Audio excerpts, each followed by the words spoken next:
Welcome to Mazungumzo, African Scholarly Conversations, a podcast that highlights the perspectives of various stakeholders in academia and research fields across Africa through open dialogue or Mazungumzo on scholarly communication in Africa. Welcome to Mazungumzo, African Scholarly Conversations, a platform that brings together African policymakers, researchers, science communication specialists, innovators, and university leaders who contribute to strengthening research and knowledge ecosystems across the continent.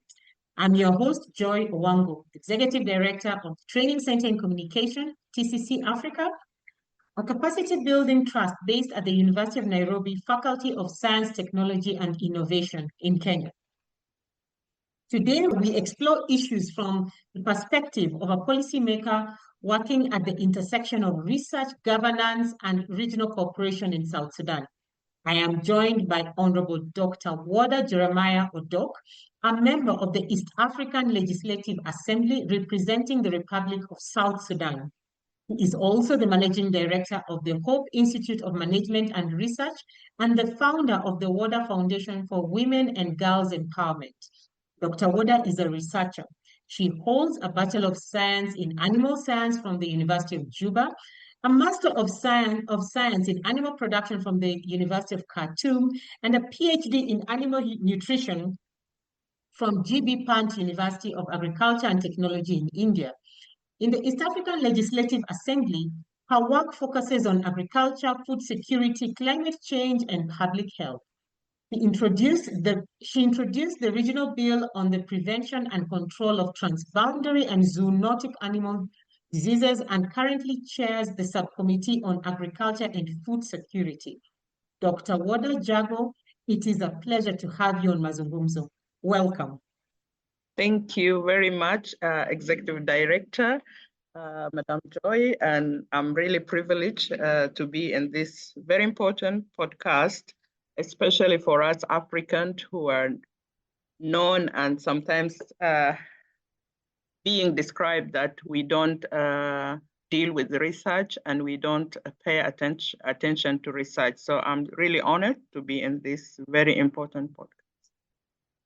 Fantastic. So to begin with, could you share your journey into public service and policy leadership and how your work as a researcher has shaped your interest in regional governance within the East African community?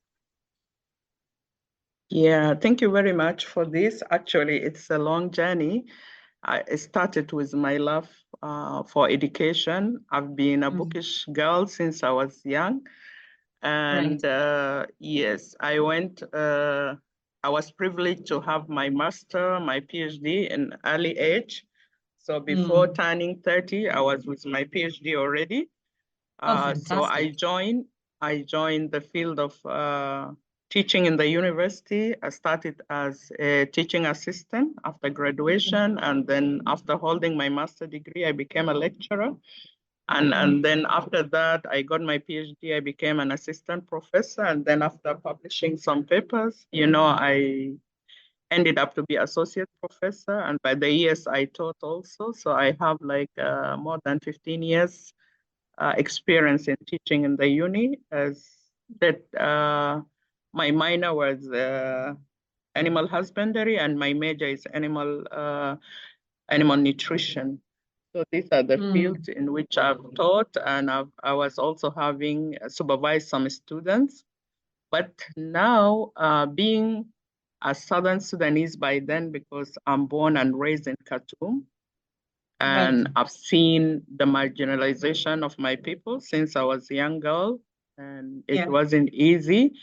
And then following the struggle of my people in South Sudan, where we didn't live a lot, but you have aunties, you have uncles, you hear about them being killed because of the war, and some of them joining the movement to free the country. This thing has built in me something to advocate always about the right of the South Sudanese.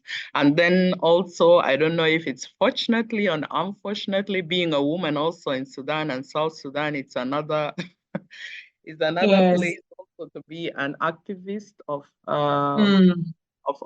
trying to call, an advocate for the right of the girls and women. And this is what turned me actually to politics. Always I said that it starts by activism, it starts by promoting rights and feeling that, you have to do something.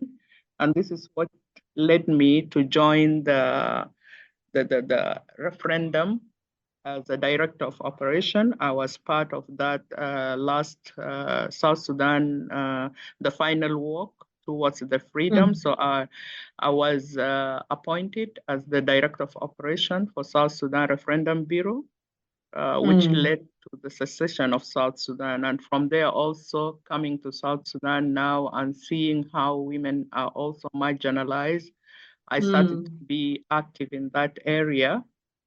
Right. And then I moved to Uganda because the infrastructure for my children and the schooling and everything was really not very pleasant by then. So we moved to Uganda, and there also I joined the South Sudanese community, and they really needed a lot of empowerment. So as somebody who has worked all my life, staying 5 years without doing anything, I started to be active in empowering women. Then I started the Hope Institute for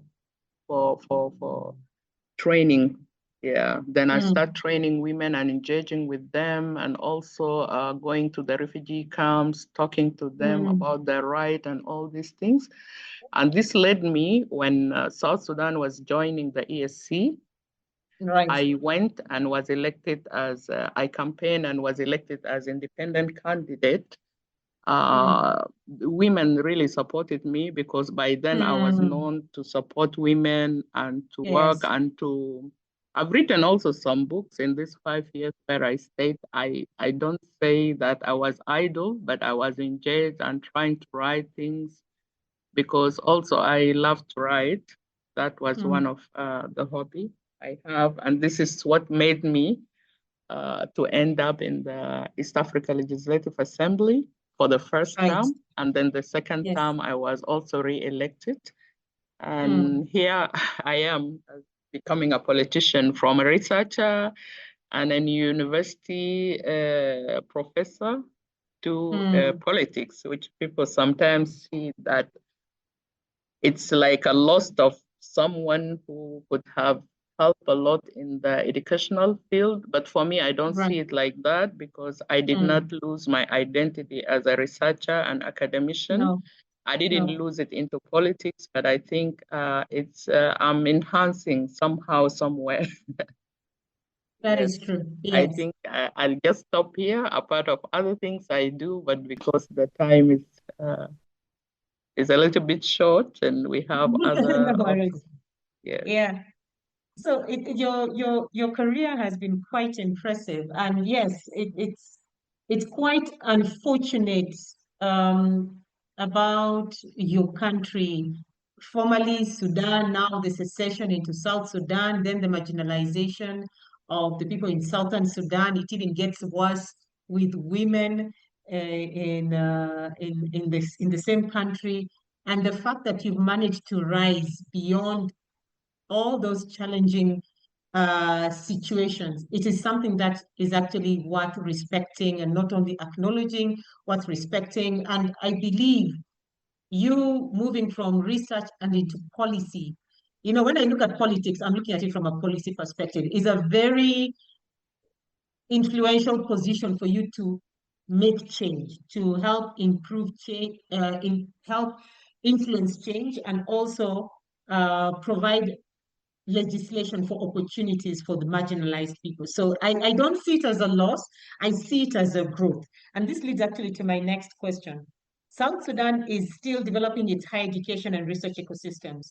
What opportunities do you see for strengthening research institutions and knowledge production in the country? Yes, as South Sudan really, as you said, is still developing, but there are many important opportunities alongside with some clear challenges in policy and funding. But there are key research opportunities especially in areas of peace building and governance, because this is, I think, something which we really need when we are building the country. We have also the institutional strengthening and public administration, maybe public health, agriculture and food security. You have also, I think, followed on the news how now climate change has really affected us.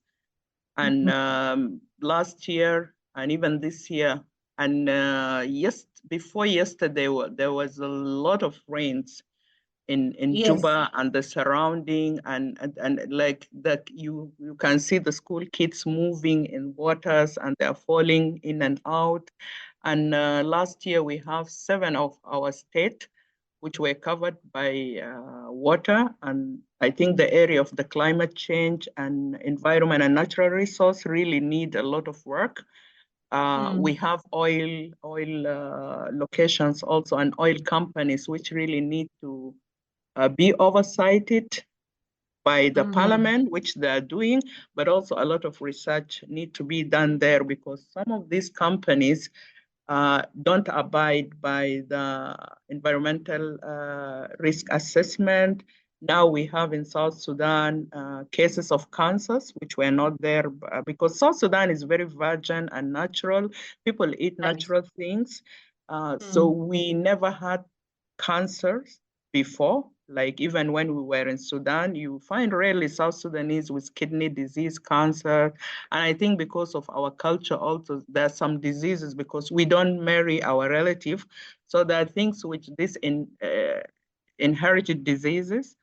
Most of them we don't have it, but the disease which is like acquired by pollutions, which we see now, even we see deformed children being born in South Sudan, especially around the areas of the oil. So I think this the opportunities where people can do research, the educational system also, technology and infrastructure, yes, there are a lot of opportunities and there are a lot of things which are supposed to be researched.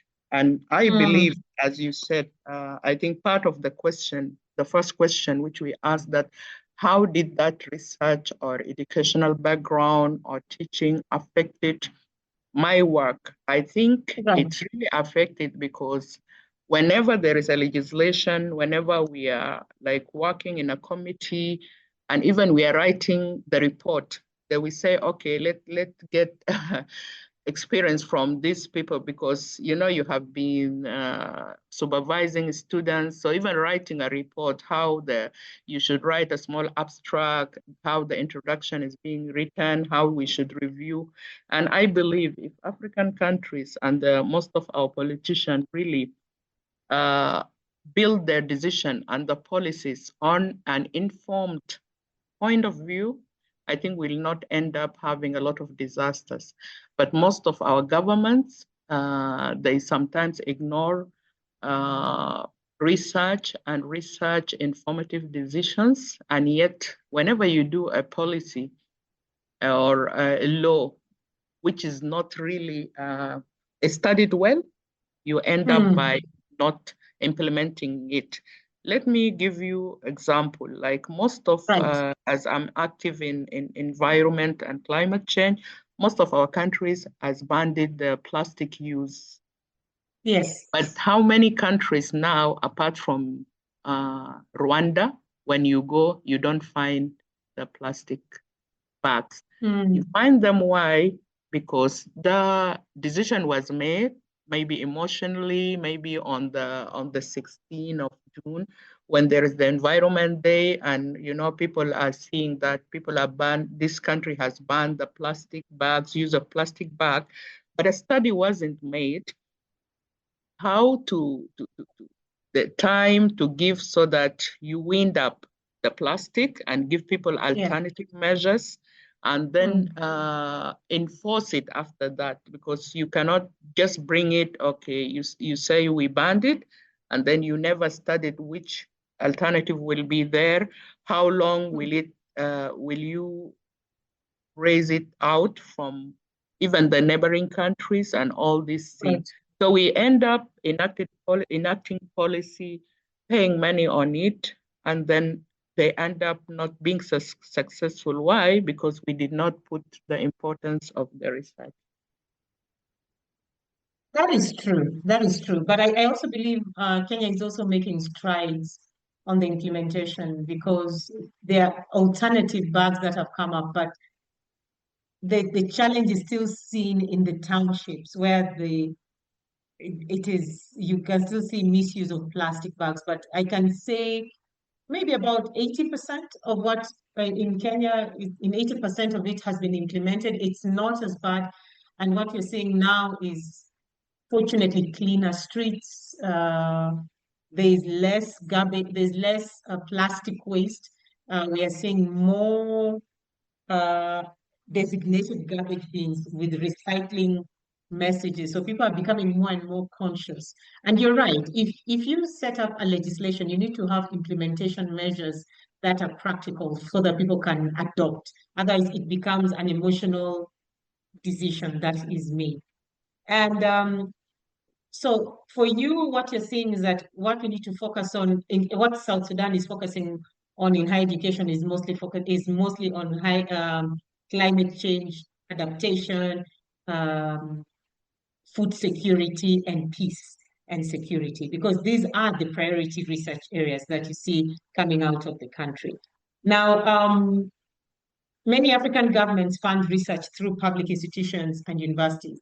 Will you take us through what is happening in Sudan, or what are the next steps in achieving this goal? Yes, in South Sudan, as the question said, of course, compared to many African countries, South Sudan government funding for research is through universities and public institutions is still limited, because as I was trying to review the funding, it is like 1%, not more than 1% of the national budget, because our national budget mostly goes to salaries, and then we still have some conflict. It goes also to empowering the defense sector. And as we are advocating, not only South Sudan, by the way, which is a very still growing country, you find that even in other countries, because also I stand from a legislator of a regional parliament of the 8 East African countries, find that our funding towards research is really limited. So we have been encouraging, especially us who are partnering in research. I always, when I see the budget of the East Africa Legislative Assembly towards the East Africa community, I mean, when we are passing the budget, one of the things I'm so interested in to read is the budget towards research and towards gender. And you find that they're limited. The same thing is happening in South Sudan, but it's through universities. But what helps us is that we have donor-funded research. They're there. So mainly the universities which do research is Juba University, Upper Nile University, Bahr Ghazal University. These are the bigger universities which get from the donor fund. But sometimes that the donor funding, these are driven research. They are mostly driven. It's not like, okay, the country want to fund this, but the donor want to do research on this. This is what we always said, when you are given something, your hands sometimes are tied. But also there are there are some emerging, but there are small government initiatives, because in higher education, we have the policy document, like the higher education policy framework, which is from 2021 to 2025, which is, it recognized the need to promote the research and innovation through universities, research centers, and stronger national councils for higher education. Yes. One of the problem also, which I can say, but this is what's happening, is that we are heavily depend on scholarship and external programs. You see, many of the South Sudanese researchers and postgraduate students, they access research funding indirectly through foreign scholarships. Sometimes, you know, you have these sandwich programs whereby you can be called the country which funds you to do some research there, and you come home to do the other part of the research home domestically. Yeah. Okay. So, but no, there's some also opportunities for space which are going forward because we have, like, the current baseline is so low. But we have, like, we can design some public funding, such as a small competitive research fund and some institutional research grants. Yeah, for the universities, if the university is so active also, because also it depends on the universities. And that's why for us, we are encouraging the South Sudanese University to join the inter-university, the East Africa Inter-University Council. Yes, that is very important, yeah. Yes, and I'm so happy during our tenure, and even this one we are ending in 2027, even the chair of the council was the chancellor, Professor Robert from Juba University. They happen to engage, and they happen even to some South Sudanese students, happen to get, especially female students, happen to get some scholarship. So these are the initiatives as a legislator, which I encourage our universities. And good enough, I'm still in contact with them, because this has been, some of them were my professors. As you have seen, I studied in Juba University, but unfortunately, I studied Juba University in Khartoum, because by then there were some conflicts. So I saw Juba University after after finishing my PhD, because as I told you, we were born and raised in Sudan. So when we are now, when the secession comes, is when we came to South Sudan, mainly Juba.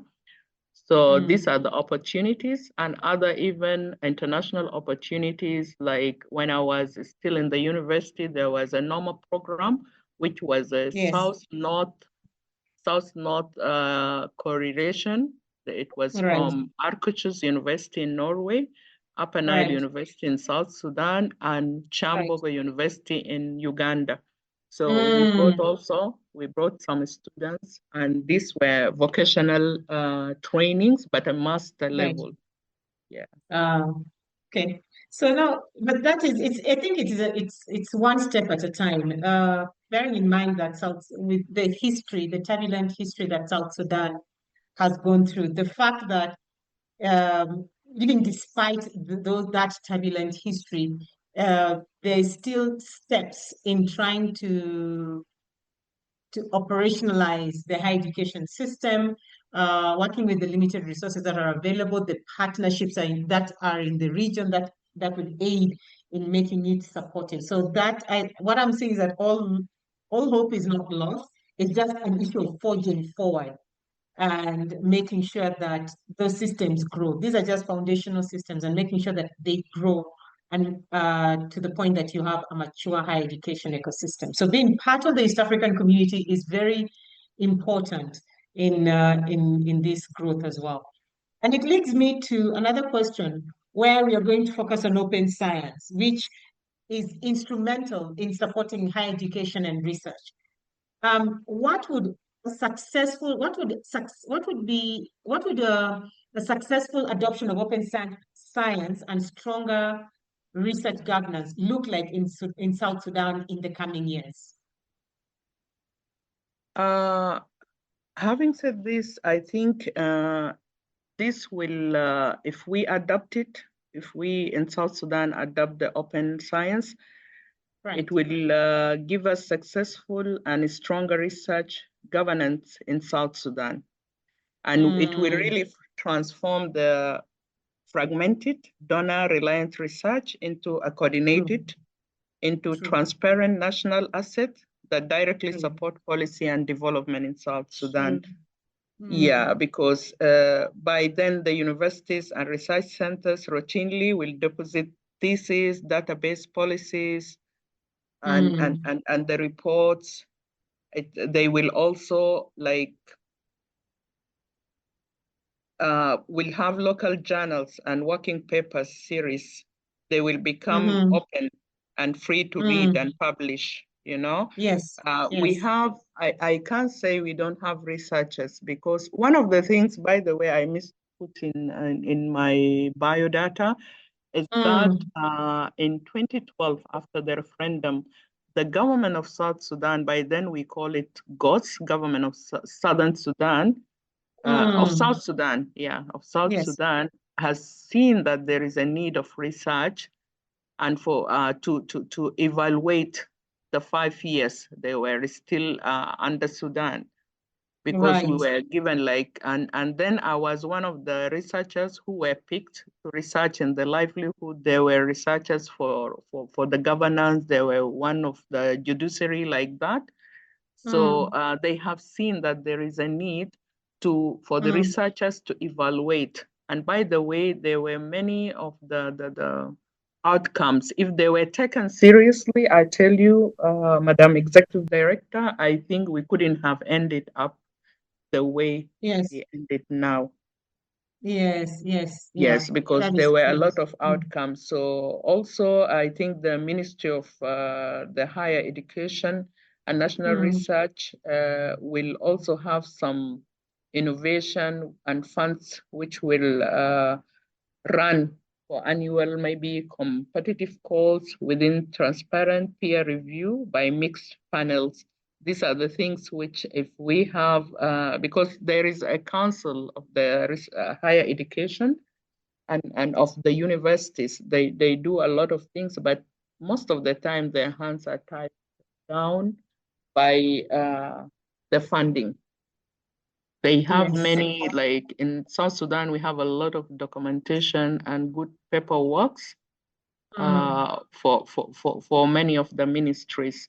And I'm happy also to say that with the Ministry of Information and Technology, they're really working hard to provide very strong internet. And also they have, before sometimes they have legislate for the use of correct social media and all these things. And there was a very good legislation.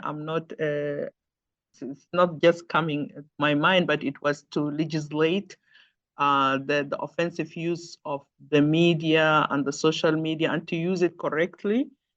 Because now I think the average South Sudanese have social media and they have access to internet. So this also helped in research, because you see now most of the people, especially who came from the movement and who were not given a chance to upgrade their education, you find that most of the South Sudanese now are joining Juba University, Upper Nile University master's program, diploma programs, but they do it online. They do it online. So I think the Ministry of Information is helping, and also the Ministry of Gender is helping with promoting some programs for women to enhance the inclusion of the women, the 35%. And also the Ministry of Dam and Electricity. Now there is a lot of effort for all the most of the South Sudanese to have access to affordable electricity. Because also without electricity, you cannot access the internet or access good means of studying, even for even for the undergraduate students. So I think this will give a chance. And also, as I'm still here on this program, I think also your entity, as I'm privileged, as I said, to have been interviewed by the executive director. Just want to call upon the administration and the body of the TCC Africa to also give South Sudan a chance or have some activity within South Sudan. I Sure. can connect you with the university chancellors. Most of Absolutely. them are my colleagues. Some of them Right. also they taught me, and because I guess there is chance, a lot of chances, even if it's by now through online trainings, things like this. I think it can benefit some of our Absolutely. people. Yeah. Fantastic. It's something that we'll definitely take up. And it brings me to a question relating to some of the trainings that you've taken part in, the TCC Africa trainings. So in a recent TCC Africa training, you noted that many African scholars struggle to defend findings that differ from existing literature, much of it from outside the continent, and that research funding is limited. What steps is South Sudan taking to increase investment and support regional African research? Yeah, I was really privileged to undertake the scholarly communication, academic and research proposal writing open science.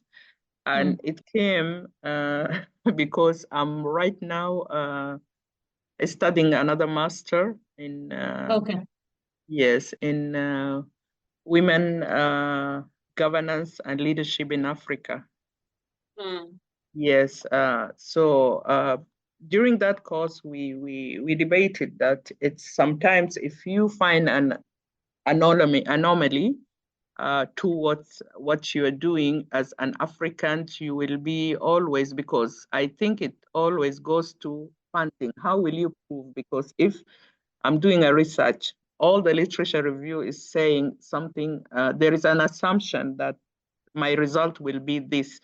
Now, when the result is anomaly to what is there in the literature review, now it will be difficult for me as an African to prove it. Why? Because I wouldn't have funding for another research to prove that.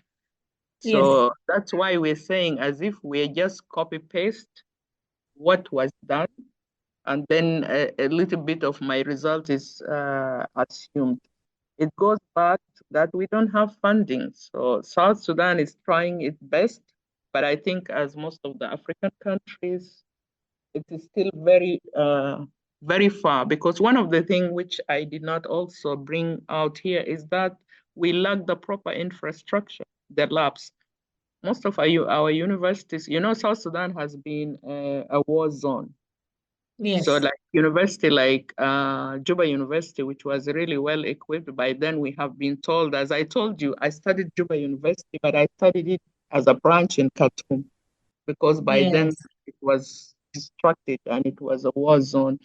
So right now, even a student, if they have sample, they have to bring them to Uganda, maybe some to Nairobi to make analysis, them back, though they are trying to improve the infrastructure, but it's not not to that extent. I wouldn't lie.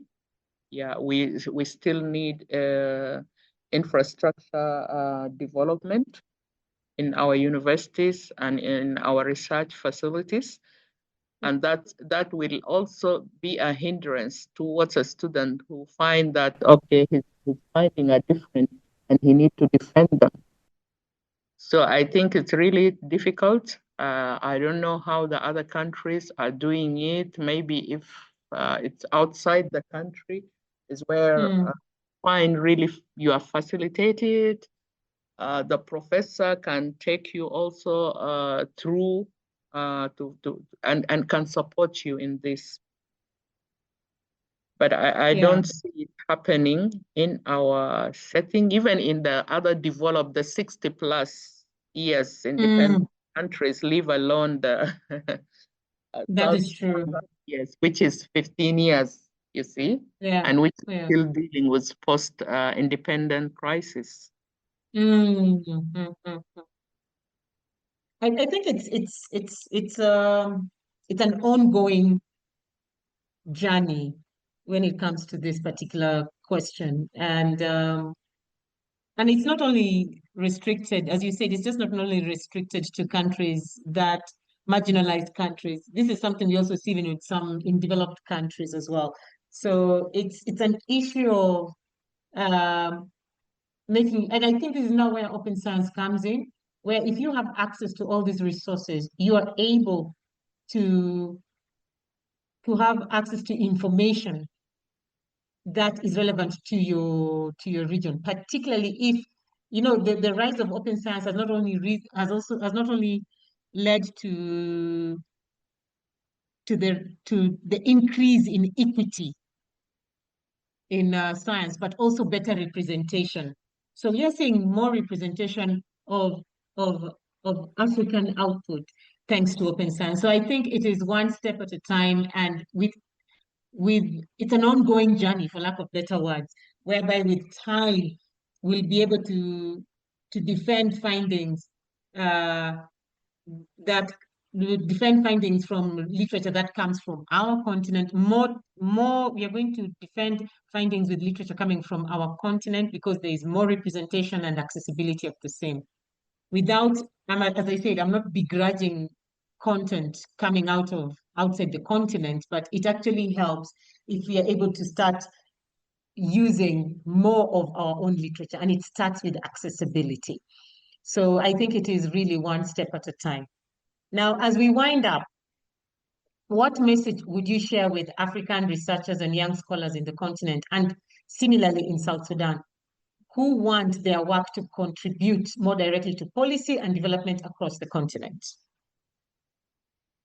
Yeah, this is really, it's difficult.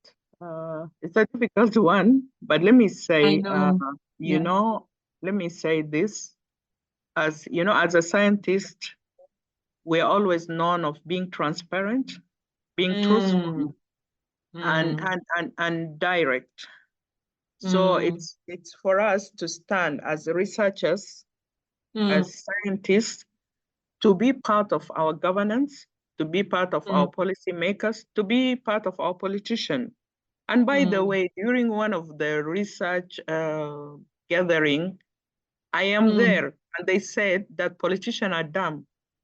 So I told them that politicians are not dumb, but they don't have time to read sometimes. And some really, maybe they don't have the belief that science can end up giving some result. And as I said, that for me, as coming from a scientific background, I believe that whatever I make decision in should be based on facts and should be based on something studies, not a mere talk or a mere philosophy or a mere belief. I need to have something tangible. So I think for us, we shouldn't be a superior, think ourselves a superior community or society, which doesn't integrate with others, because, these others, they are determining our funding. They're determining the policies which will carry our research and our universities. So I think there is a need for collaboration between the community of scientists and the governance, and we should be part of the development. And for the young scientists, I really love science, and we shouldn't be discouraged by what is happening. Like, we don't have the facilities, but we have to raise our voices. Parliament, politicians are open to petition. If we are so engaged most of the time and we reach out to them, believe me, you will find that whatever maybe like perception you have about these people is totally not there, and they need our help. When I go to the big what is it called, big meetings, COP and all these things, we need scientists, we need good negotiators to help our government. We need people who are informed to help them to take decision, because that's why most of the time when African countries goes to these deals and negotiations, we come when we are defeated. Why? Yes. Because we have, as they hear, we have you, the madam and the executive and all the scientists there, Yes. Yeah. not interacting with our decision-making people or bodies. And yet we are not benefiting our continent or our countries. So let's really be inclusive in whatever we do. And we shouldn't make distinctions between governance, science, and all these things. Fantastic. And I think that is really a nice way to wind up. Thank you so much, Dr. Woda, Honorable Dr. Woda. This has been very enlightening. It is also very inspiring, and it's really nice to see, despite the challenges that are happening in South Sudan, there's still a fight for higher education. There's a fight for literacy. There's a fight for research, and this is music to our ears to show the world that, despite challenges that exist not only on the continent, in the world, there's still a need to continue investing in sectors that would help the future of the country, of the respective countries. So thank you so much for your time. I truly appreciate it, and do have a lovely day. You are welcome. Thank you also for your time, and thank you for having me as a guest in this very informative and very important podcast. And I hope this will not be the last one. Let's keep on, and let's have something happening to my beloved country, South Sudan. From your side, it will help the researchers, the students, and the postgraduate students. Absolutely. Thank you, and bye for now. Bye-bye. Much appreciated. Thanks for joining us on today's episode of Mazungumzo Podcast. Be sure to subscribe and follow us on all our channels for more updates and for candid stories by researchers, policymakers, higher education leaders, and innovators on their journeys. See you in our next episode.